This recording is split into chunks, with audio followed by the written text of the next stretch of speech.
So, Assalamu alaikum students. Today we are going to start a new topic from unit number 3, page number 22, and that is the flow of water through the plants. You have studied this earlier that roots and root hairs absorb water. Yes, they absorb water. So, from the roots, the water enters into the xylem vessels. The roots have these xylem vessels or xylem tissues.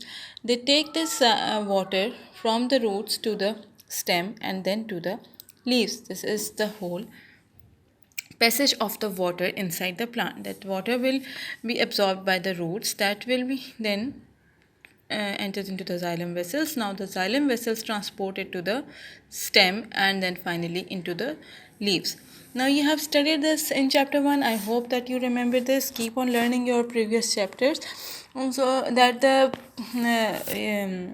we have studied about the leaves, yes, and we have also studied this, that there are tiny holes that are present on the lower surface of the leaves. Remember the tiny holes on the lower surface of the leaf that we called as stomata.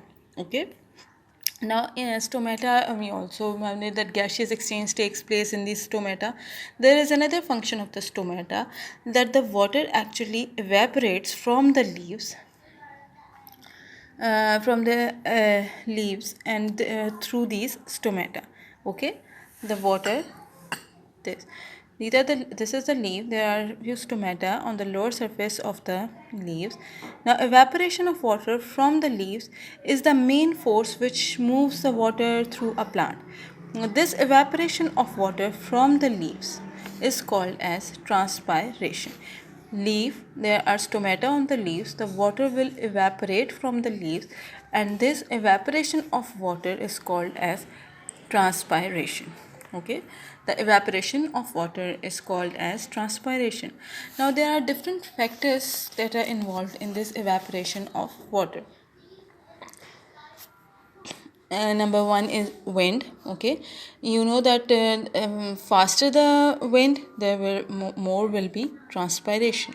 So the rate of transpiration is faster as the uh, water vapor is blown away while passing out of the leaves. Then the other factor is temperature.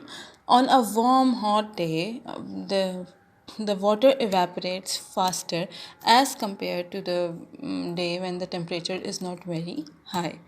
The third factor is humidity. Humidity, like when there is a rainy day or there is a kind of humid weather, then the evaporation of the water from the leaves will be slower. Okay, the last thing on which the transpiration depends is the time of the day.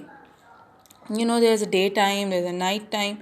So stomata are open during the daytime.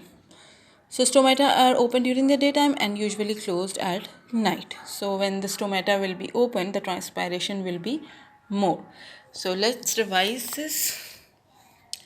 We are discussing about the flow of water or the passage of water through the plants. The water will be absorbed by the roots and then will enter into the xylem vessels which carry the water to the stem and the leaves. Now you have learned that there are stomata or the tiny holes on the lower surface of the leaves. The water will evaporate through these stomata. This evaporation of water is called as transpiration, and the transpiration depends upon different factors. More wind, more transpiration, more temperature, more transpiration, more humidity, less transpiration. Daytime, more transpiration because the stomata will be open, and nighttime there will be less transpiration. Thank you so much.